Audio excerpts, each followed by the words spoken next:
بسم الله الرحمن الرحيم. السلام عليكم ورحمة الله وبركاته.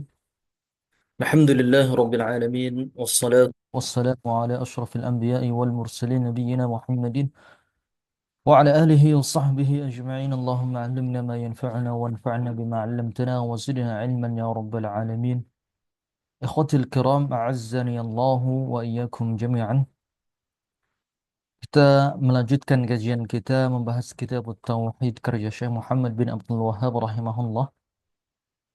Yang mana pada pertemuan kali ini kita telah sampai ke bab 23, bab majaa anna ba'dha hadhihi al-ummah ya'budul awthan. Bab tentang dalil-dalil yang datang bahwasannya sebagian umat ini ada yang akan menyembah berhala.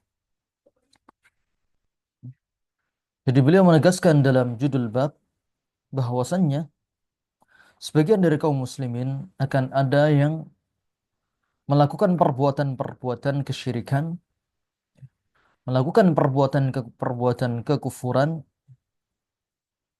seperti ya'budul awthan, yaitu menyembah berhala. Beliau rahimahullahu taala menyatakan pernyataan ini berdalil dengan dalil Quran dan juga As-Sunnah. Kemudian juga beliau melihat realita yang terjadi di lapangan, baik itu di zaman beliau, terutama di zaman beliau, di tempat tinggal beliau, bahkan yang terjadi di belahan bumi yang lain. Jadi di zaman beliau banyak sekali di antara manusia yang melakukan ritual-ritual kesyirikan, namun mereka tidak mengira bahwasannya itu adalah perbuatan syirik. Maka kemudian di sini beliau menggunakan kata al-awthan. Al-awthan. Al-awthan disebutkan di sini dalam syarah. Jika al-awthan didefinisikan dalam bahasa Indonesia, maksudnya adalah berhala. Namun, maknanya dalam bahasa Arab adalah lebih luas dari itu, yaitu setiap yang disembah selain Allah,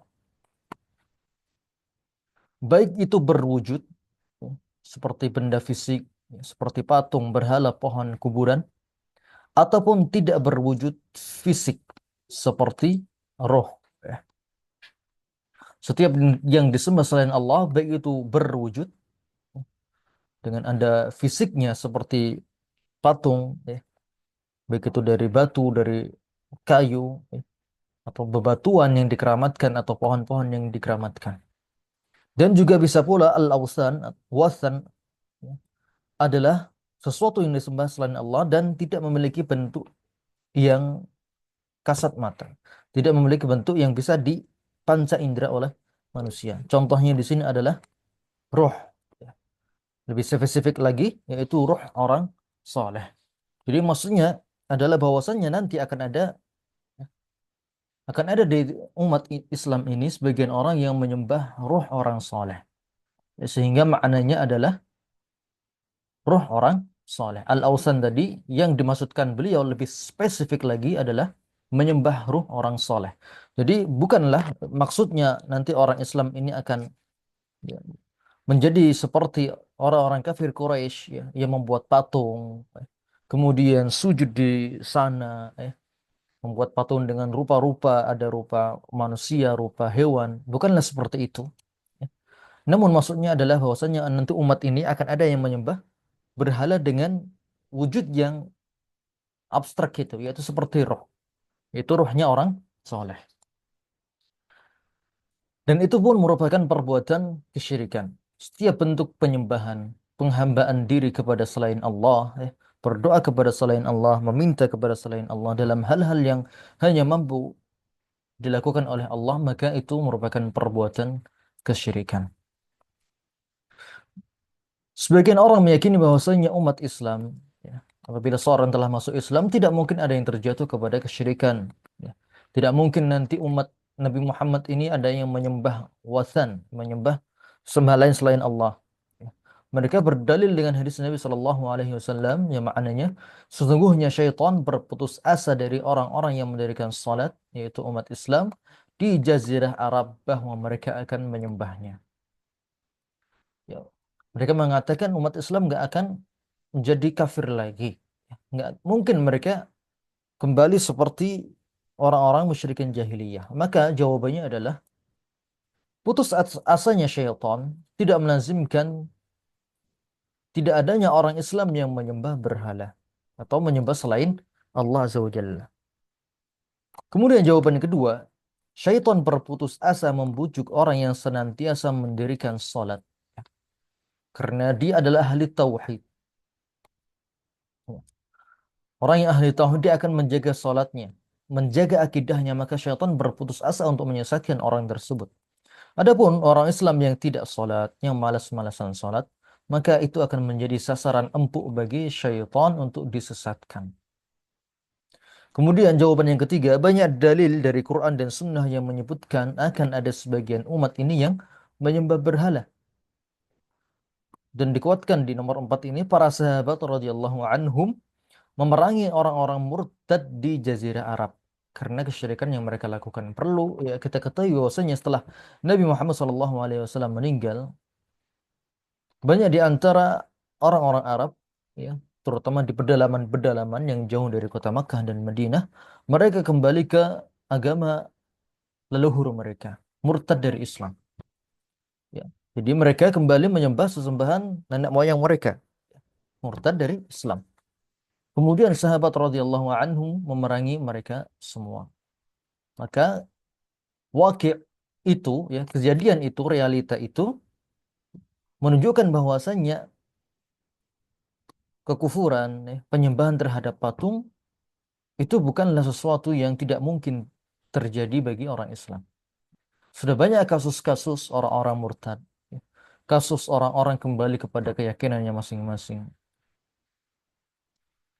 Jadi bukan berarti kalau orang sudah masuk Islam, dia tidak mungkin murtad, ya. Realitanya banyak, ya. Dari zaman dahulu, bahkan di zaman ini pun kita mesti bisa melihatnya. Ya. Realitanya banyak di antara kaum muslimin yang melakukan kesyirikan dengan jelas. Ya. Baik itu disadari ataupun tidak disadari. Ada yang terang-terangan keluar Islam, ya. Dan juga ada yang melakukan kesyirikan dengan kejahilan. Ya. Seperti melakukan tumbal pembangunan. Ya. Membangun jembatan dia harus mengorbankan ayam atau kambing atau kepala kerbau. Diberikan kepada jin penunggu. Itu merupakan bentuk kesyirikan. Kemudian disembahkan di jin di tempat tertentu, di pohon tertentu, dan sejenisnya. Itu pun juga merupakan bentuk kesyirikan. Dan syaitan tidak akan pernah berhenti membujuk Bani Adam untuk melakukan kesyirikan dan kekufuran.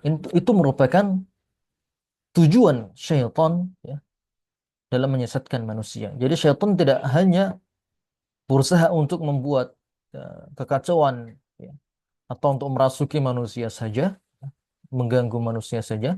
Namun tujuan utama syaitan adalah membuat manusia ini kufur, ya, keluar dari Islam, melakukan kesyirikan. Baik. Orang yang meyakini Musailam al-Kadzab sebagai nabi, maka dia telah kafir. Syahadatnya serta amal salahnya tidak akan berguna baginya. Maka terlebih lagi jika ada yang menjadikan manusia memiliki sifat Tuhan. Meyakini ada manusia yang bisa mengampuni dosa. Meyakini ada manusia yang bisa memadamkan api neraka.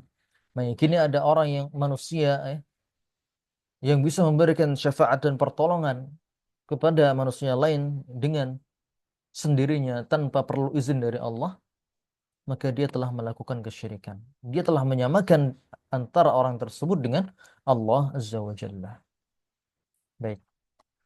Dalil-dalil yang menyebutkan bahwasannya di antara umat ini ada yang menyembah sesembahan lain selain Allah. Yang pertama adalah firman Allah Azza wa Jalla dalam surat An-Nisa ayat 51. Allah Azza wa Jalla berfirman, "Alam tara ilal ladzina utu nasiban minal kitab yu'minuna bil jibti wat taghut wa yaquluna lil ladzina kafaru haula'i ahda minal ladzina amanu sabila." Tidakkah engkau memperhatikan orang-orang Yahudi yang telah diberi bagian pengetahuan dari kitab Taurat? Betapa mereka percaya kepada jib dan taghut, serta mengatakan kepada orang-orang kafir musyrik Mekah bahwa mereka itu lebih benar jalannya daripada orang-orang yang beriman. Orang-orang Yahudi percaya kepada jib, yaitu sihir. Dan juga mereka percaya kepada taghut, yaitu syaitan. Ini beberapa mufassirin menafsirkan jib dan tagut yaitu sihir dan syaitan.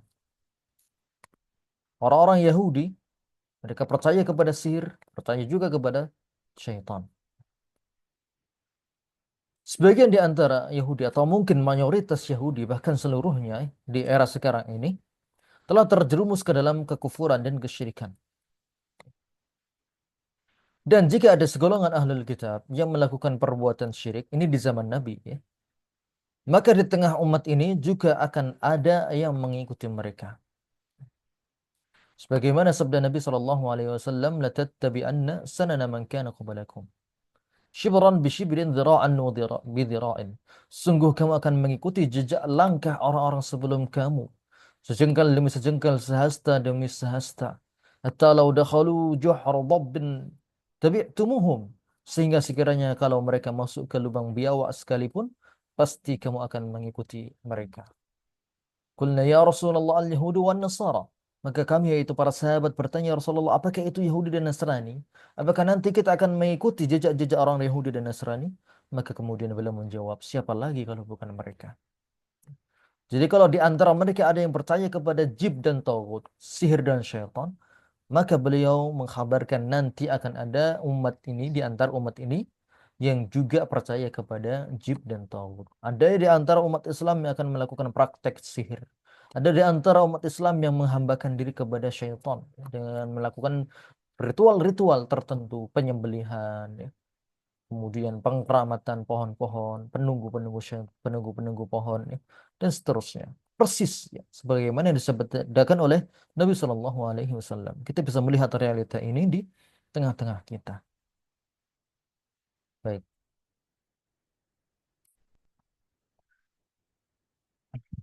Kemudian dalil yang kedua disebutkan dalam bab ini yaitu dalam Al-Quran surat Al-Maidah ayat ke-60. Allah Azza wa Jalla berfirman, "Qul hal unabbiukum syarrim min dzalika mathubatan 'inda Allah, man la'anahu Allah wa ghadiba 'alaihi wa ja'ala minhumul qiradata wal khanazira wa 'abada at-taghut. Ulaika syarrun makana wa adallu an sawa'is sabil." Katakanlah wahai Nabi Muhammad, apakah akan aku beritakan kepadamu tentang sesuatu yang lebih buruk pembalasannya daripada itu di sisi Allah? Yaitu balasan orang yang dilaknat dan dimurkai Allah yang di antara mereka dijadikan kera dan babi. Itu orang-orang Yahudi. Di antara mereka ada pula yang menyembah taghut. Ya. Jadi orang-orang Yahudi ada yang menyembah taghut. Mereka itu lebih buruk tempatnya dan lebih tersesat dari jalannya lurus. Ya. Di sini kita bisa melihat bahwasanya Allah mengkhabarkan sebagian ahlul kitab, orang-orang Yahudi, menyembah taghut, menyembah syaitan, menghambakan diri kepada syaitan, melakukan praktik sihir, tunduk kepada syaitan. Ya.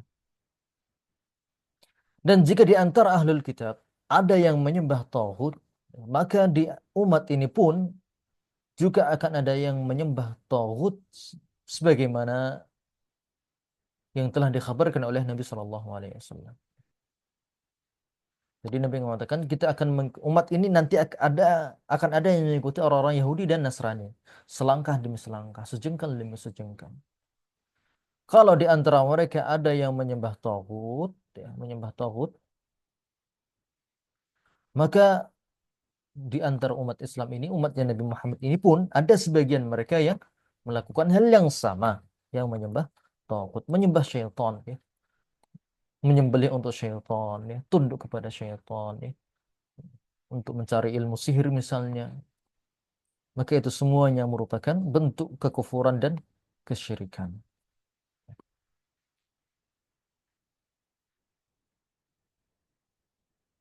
Kemudian dalil yang ketiga yang disebutkan dalam bab ini adalah firman Allah Azza wa Jalla dalam Al-Quran surat Al-Kahfi ayat 21. Qala alladhina ghalabu ala amrihim lanattakhidanna alaihim masjida. Baik.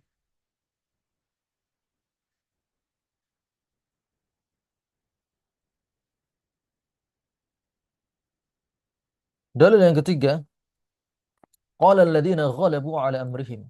Orang-orang yang berkuasa atas urusan mereka berkata, lanattakhidanna alaihim masjida. Sungguh kami akan mendirikan sebuah rumah peribadatan di atas gua mereka. Di atas gua Ashabul Kahfi. Ya. Sebagian penguasa ahlul kitab menjadikan 9 orang Ashabul Kahfi sebagai berhala. Walaupun orang Ashabul Kahfi kita mengetahui mereka adalah di antara wali-wali Allah, ya, orang-orang yang saleh. Para Ashabul Kahfi meninggal di gua tempat mereka tertidur selama 309 tahun.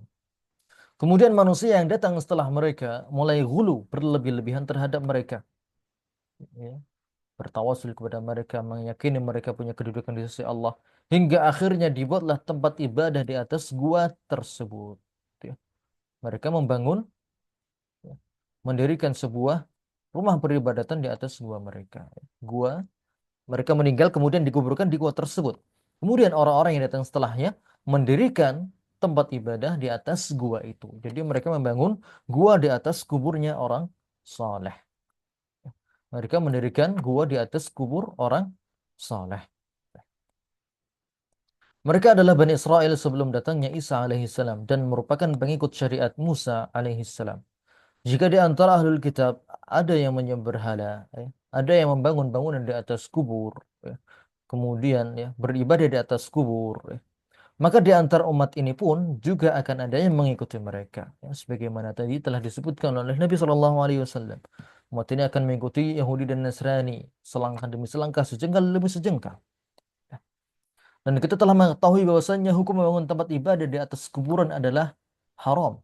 Ya, sebagaimana telah kita bahas pada bab yang lalu, Nabi Shallallahu Alaihi Wasallam mengatakan, "La'anatullahi 'alal yahudi wan nasara ittakhadhu qubur anbiya'ihim masajida." Dan laknat Allah ditimpakan kepada orang-orang Yahudi dan Nasrani yang telah menjadikan kubur para nabi mereka sebagai tempat peribadatan.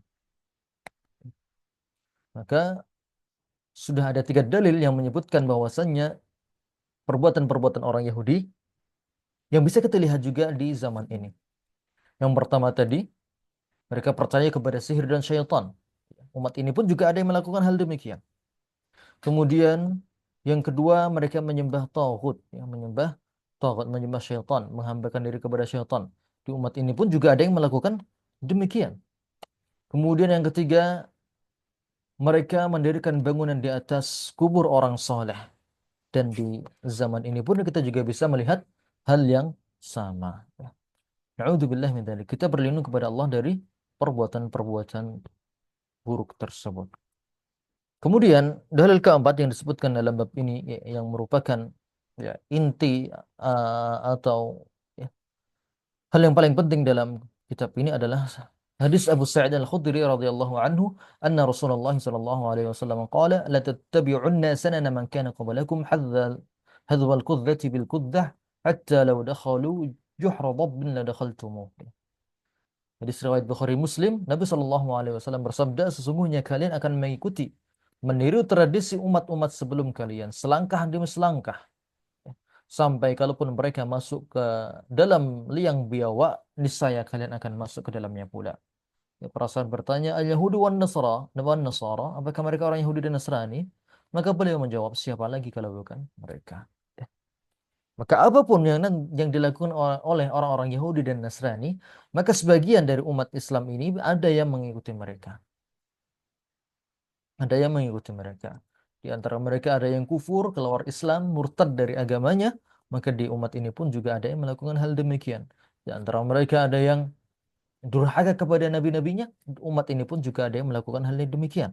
Di antara mereka ya, ada yang membangun bangunan di atas kubur, umat ini pun juga demikian. Maka wajib kita berhati-hati terhadap kebiasaan tradisi Yahudi dan Nasrani, ya, yang telah Allah sesatkan mereka. Wajib menjaga diri dari tasyabbuh kepada mereka. Ini merupakan peringatan keras kepada kita, ya, untuk tidak bertasyabbuh mengikuti budaya mereka. Terlebih lagi mereka adalah sekarang agamanya telah berubah. Ya. Dan Nabi SAW katakan, "Man tasyabbaha biqaumin fahuwa minhum." Siapa saja yang meniru-niru suatu kaum, maka dia akan termasuk golongan mereka. Jika meniru orang-orang Yahudi, maka kita pun dihukumi sama dengan orang Yahudi. Jika mengikuti orang Nasrani, maka dia pun juga dihukumi sama seperti orang Nasrani. Maka ini juga merupakan, ya, cambuk bagi kita semuanya untuk berpegang teguh dengan kuat terhadap sunnah Nabi Shallallahu Alaihi Wasallam sesuai pemahaman salafus saleh. Baik. Kemudian hadis yang kelima yang disebutkan dalam bab ini, hadis Tauban, hadis yang panjang. Rasulullah Shallallahu Alaihi Wasallam bersabda, Inna Allah zawaliyal arda. Sesungguhnya Allah telah membukakan untukku bumi ini, ya, melapangkan untukku bumi ini. Ra'aitu masyariqaha wa magharibaha. Kemudian aku melihat timurnya dan juga baratnya dari bumi ini. Wa inna ummati sayablugu mulkuha ma zuyali minha. Dan sesungguhnya umatku ini akan mencapai kerajaan mereka sejauh apa yang dibentangkan untukku darinya. Wa utitul kanzain, dan aku diberikan dua perbendaharaan, dua kekuasaan, yaitu al-ahmar wal abyad. Ahmar ini Romawi, abyad ini Persia. Wa inni sa'altu rabbi li ummati alla yuhlikaha bisanatin bi'ammah. Dan aku memohon kepada Tuhanku untuk tidak membinasakan umatku dengan paceklik, dengan paceklik itu musim kemarau. Wa alla yusallita alaihim aduwan min siwa anfusihim, dan juga tidak membuat mereka binasa karena tangan musuh-musuh mereka, min siwa anfusihim, selain dari tangan mereka sendiri. Fa yastabiha baydatahum. Wa inna rabbi qala ya Muhammad inni idza qadaitu qada'an fa innahu la yurad. Kemudian Tuhanku mengatakan, wahai Muhammad, sesungguhnya aku apabila memutuskan suatu perkara, maka itu tidak akan tertolak, ya, tidak akan terbatalkan. Wa inni a'taituka li ummati alla uhlikahum bisanatin bi'amah. Dan aku memberikan kepadamu untuk umatmu supaya aku tidak membinasakan mereka dengan kekeringan, musim yang kering. Wa alla usallita alaihim aduwan min siwa anfusihim fayastabiha baydatahum. Ya. Dan aku tidak akan membiarkan mereka binasa karena musuh mereka yang membinasakan mereka. Walau ijtama alaihim man biaqtariha. Walaupun berkumpul mengelilingi mereka seluruh, ya, orang berasal dari seluruh penjuru. Hatta yakuna ba'duhum yuhliku ba'dha wa yasbi ba'duhum ba'dha. Sampai sebagian dari mereka sendiri, sebagian dari umat Islam itu sendiri, yang akan menghancurkan sebagian yang lain dan menawan sebagian yang lain. Wa inna ma akhafu ala ummatil a'immatil mudhillin, dan sesungguhnya aku takut atas umatku ini, ya, para pemimpin yang menyesatkan. Wa idza waqa'a alaihimus sayfu lam yurfa' ila yaumil qiyamah. Dan apabila telah terjadi pertumpahan darah di antara mereka, maka itu tidak akan terangkat hingga hari kiamat. Artinya pertumpahan darah ini selalu ada, ya. Peperangan antara kaum muslimin selalu ada. Wala taqumus sa'atu hatta yalhaqa hayyun min ummati bil musyrikin, ya. Tidak akan bangkit hari kiamat sampai sebagian dari umatku akan berjumpa dengan orang-orang musyrik. Wa hatta ta'budu fi'amin min ummatil awsan. Dan sampai sebagian dari umatku ada yang menyembah awsan, menyembah sesembahan lain selain Allah. Wa innahu sayakunu fi ummati kadzabuna salasun. Dan sesungguhnya nanti di umatku akan ada pendusta yang berjumlah 30. Kulluhum yaz'umu annahu nabi. Setiap mereka mengaku dirinya adalah seorang nabi. Wa ana khatamun nabiyyin. Padahal aku adalah penutup para nabi. Dan tidak ada nabi setelahku. Wala tazalu ta'ifatun min ummati 'ala al-haqqi mansurah la yadurruhum man khadalahum hatta ya'tiya amrallahi tabaraka wa ta'ala. Dan senantiasa akan ada segolongan dari umatku yang di atas kebenaran yang selalu ditolong oleh Allah, yang tidak akan memudaratkan mereka, orang-orang yang tidak akan memudaratkan mereka. Mereka tidak akan tergoyahkan oleh orang-orang yang menelantarkan mereka dan memusuhi mereka sampai datang keputusan Allah, yaitu hari kiamat. Maka dalam hadis itu ada poin penting, yaitu yang lain, sebagian lain ada yang menyembah berhala. Dan juga pada lafaz, dan hari kiamat tidak akan kunjung tiba kecuali ada di antara umatku yang mengikuti orang musyrik.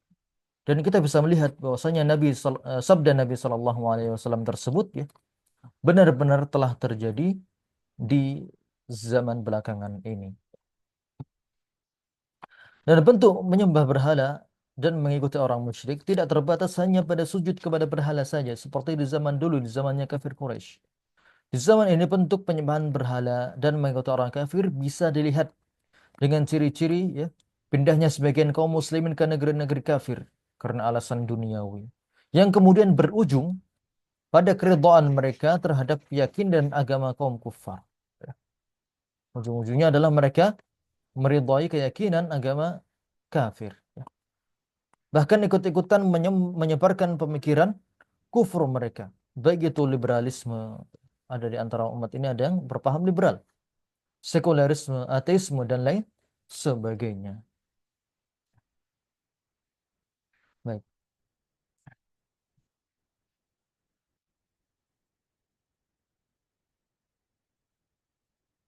Dan pada hadis ini Nabi SAW meminta kepada Allah tiga hal dan hanya dikabulkan dua. Ya.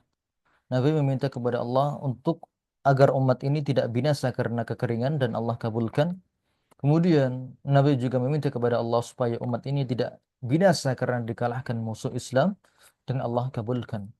Dan Nabi meminta supaya umat ini tidak berpecah belah, namun Allah Azza wa Jalla tidak kabulkan. Umat ini ya ditakdirkan oleh Allah Azza wa Jalla akan terjadi perpecahan, pertumpahan darah, salah satu dengan yang lainnya saling menyerang, ya. Dan itu bisa terjadi ya sejak bahkan sejak di zaman sahabat. Fitnah yang terjadi antara sahabat, kemudian ya, orang-orang setelah mereka dan lain sebagainya yang masih kita lihat ya, hal-hal tersebut ada hingga sampai hari ini. Baik, wallahu taala a'lamu bissawab. Wassallallahu ala nabiyyina Muhammad. Wassalamualaikum